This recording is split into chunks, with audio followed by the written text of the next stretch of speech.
Beginning in the fall of 2010, The Walking Dead exploded onto the peak TV scene. It garnered obscene ratings and was bloody, unpredictable, and dramatic, adding fuel to its meaningless narrative goals. It's based on Robert Kirkman's comic book series, which explores how people cope with unusual conditions and how such events transform them. Watch this video to the end to know the 10 essential episodes of The Walking Dead. The first episode worth mentioning is Days Gone By, The Walking Dead's premiere episode, which was prolonged to 67 minutes and was written and directed by the original showrunner Frank Darabont, gave the series a movie-like feel. The main takeaway the audience and protagonist Rick Grimes, Andrew Lincoln, are left with is not, "Whoa, cool zombies," but rather a sense of gruesome loss. Its terrible loneliness set it apart from the ensemble nature of subsequent episodes. Because of its isolation, it can be viewed independently of the remainder of the program if desired, and continues to be a highlight of the zombie genre. Also, the Wildfire episode makes a list. Wildfire, the penultimate episode of the first season, began with a sight that afterward became incredibly recognizable. A bereaved group of survivors attempted to recover after being attacked by the undead. Before Rick got to know his new friends, Andrea, Laurie Holden, was pressured into killing her bitten younger sister, Amy, Emma Bell, rather than get others endangered. Jim, Andrew Rothenberg,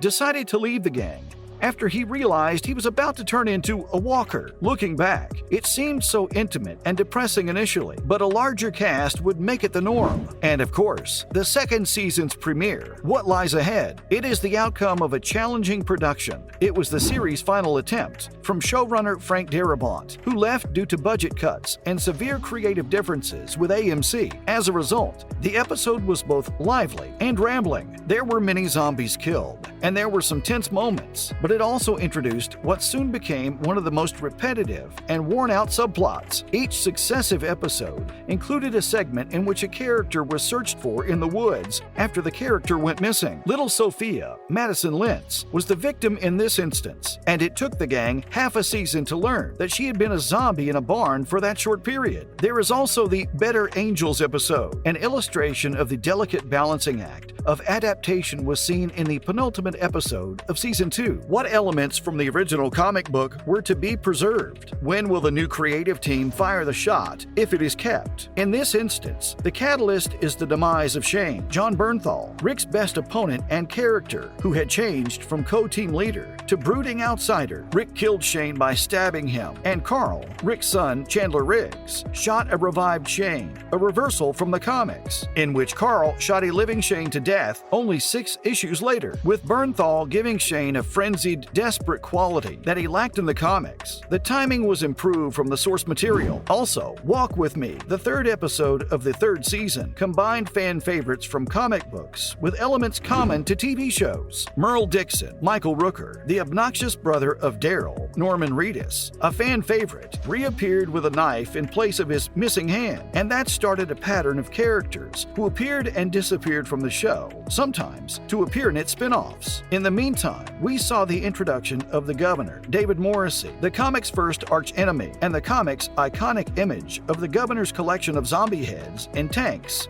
appear in the final scene. It solidifies the show's goals of adaptability and adjustment. Next is Killer Within. One episode later, The Walking Dead delivered a moment of shock and awe that it will never top and never forget. Rick's wife, Laurie, Sarah Wayne Callies, who learned that she was pregnant in Season 2, had complications during labor and was killed by the ensuing C-section in a bloody story. T-Dog, a supporting character played by Robert Singleton, was lost in what turned out to be a ritualistic behavior. If the character who doesn't do much suddenly had a startling quantity of talk, they perished in this episode. The baby lived, and Laurie was shot by her son Carl before she could come back to life. A picture of Rick crying next to Carl became the show's defining meme because of Rick's suitably distraught and grieving response. The Grove episode is also on the list. The first scene was when Carol and Lizzie discussed Sophia. Carol said Sophia didn't have a cruel bone in her body. When Lizzie questioned whether she had any children, Lizzie replied and asked why she wasn't right there with them. We realized just how deranged Lizzie's thoughts were. She thought that although they were different, walkers were still people. She begged Tyrese not to murder a zombie because its leg was broken and it was immobile on the train. She told him that sometimes they deserved to be murdered and sometimes they didn't. The smoke they saw in this episode came from the fire Beth and Daryl started at the cabin in episode 12, and it was still an interesting connection. They were thrilled to have a place to stay when they discovered the house in the pecan grove. Lizzie became horrified when Tyrese and Carol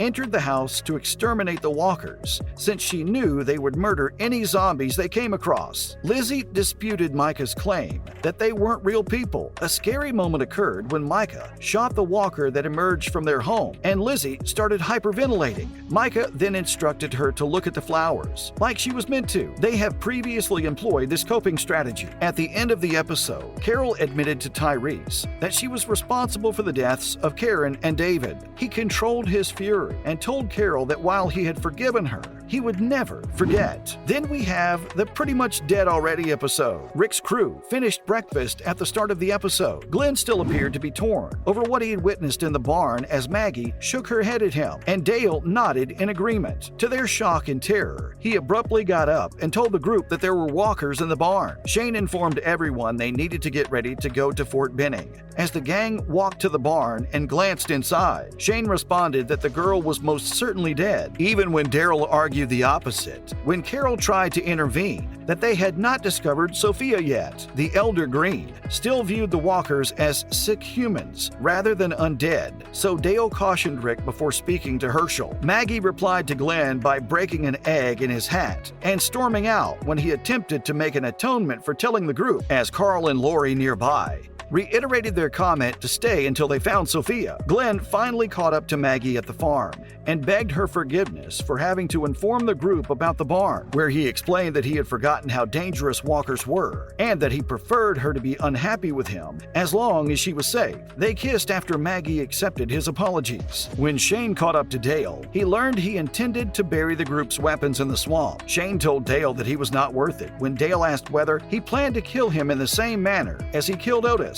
After he threatened to shoot him, Dale gave back the bag of weapons, but responded that he wouldn't let Shane's axe bring him down as well. At the end of the episode, a zombified Sophia emerged and shattered the group's hope that she was still alive. Rick shot Sophia after the group could not put her down, as they were all shocked. Next on the list is what comes after. The Walking Dead is still too popular to cancel, despite a gradual decline in ratings that had reduced the performance of the main series to a mere shadow of what it once was. We should expect to see more of it in the future, because it had a vastly expanding universe of tie-in series and was still a retail powerhouse. This was clear in What Comes After, the 5th episode of the 9th season, where hallucinating Rick ran into characters who had passed away, which was not difficult, since almost everyone he knew on the show had been killed or turned into a zombie and was then taken away in a mysterious helicopter. Little was revealed about what occurred, and shortly after, Michonne, a regular on the show, left to seek him, and the Who Are You Now episode. These two episodes deserve to be experienced as a two-parter because the prior episode, What Comes After, was a fantastic lead-in. Although we know at the episode's conclusion that Rick lived, it nonetheless demonstrated the fact that 6 years later, his family and community still believed he was dead, with Magna's Nadia Hilker's group, which also included Yumiko, Eleanor Matsura, Luke, Dan Fogler, Kelly, Angel Theory, and Connie, Lauren Ridloff. Some of the best series characters were introduced. The story centered on a protective and jaded Michonne, who did everything in her power to protect her people, even if that meant turning away survivors. Michonne, who had become a mother to Rick's daughter, Judith, Kaylee Fleming, persuaded her to lower her guard long enough to let others in. This episode succeeded in capturing Michonne's current situation by emphasizing her relationship with her kids and revealing how the crew had progressed under her leadership. She also displayed how she and her children interacted. If you're a fan of the Walking Dead series, you would agree that the episodes listed here are vital to the movie. If you do not agree, consider revisiting these episodes in case you missed something. And we'll see you in the next video.